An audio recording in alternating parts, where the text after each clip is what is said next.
Smart phone വിൽപ്പനയിൽ സാംസങ്ങിനെ പിന്തള്ളി apple ഒന്നാമത്. 4 വർഷത്തിന് ശേഷം ലോകത്ത് ഏറ്റവും കൂടുതൽ സ്മാർട്ട് ഫോൺ വിറ്റ ബ്രാൻഡ് എന്ന നേട്ടം ആപ്പിൾ തിരിച്ചുപിടിച്ചു. ഐഫോൺ നിർമ്മാതാവായ ആപ്പിൾ കൊറിയൻ കമ്പനി സാംസങ്ങിനെ പിന്തള്ളിയാണ് ഒന്നാം സ്ഥാനം സ്വന്തമാക്കിയത്. 2020 4-ാം പാദത്തിലെ മാത്രം കണക്കാണ് ആപ്പിളിന് ഒന്നാം സ്ഥാനത്തിലേക്കുള്ള തിരിച്ചുവരവ്. മാർക്കറ്റ് ഗവേഷണ സ്ഥാപനമായ ഗാർട്ട്നർ പുറത്തുവിട്ടതാണ് ഈ കണക്കുകൾ. ഒരു പാദത്തിലെ നേട്ടമാണെങ്കിലും എടുത്തു പറയേണ്ട നേട്ടമാണ് ഇതെന്നാണ് വിപണി നിരീക്ഷകർ പറയുന്നത്.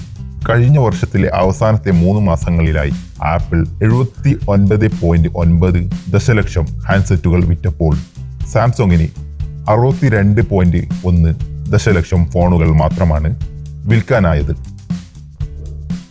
4-ാം പാദത്തിൽ ആപ്പിളിന് 20.8% വിഹിതവും സാംസങ്ങിന് 16.2% വിഹിതവുമാണ് ലഭിച്ചത്. സാംസങ്ങിന്റെ വിൽപ്പന 14.6% ഇടിഞ്ഞപ്പോൾ ആപ്പിളിന് 14.9% വളർച്ചയാണ് ലഭിച്ചത്. ഐഫോൺ 12 സീരീസിനു ലഭിച്ച വൻ സ്വീകാര്യതയാണ് ആപ്പിളിന്റെ കുതിപ്പിന് കാരണമെന്ന് പറയുന്നു.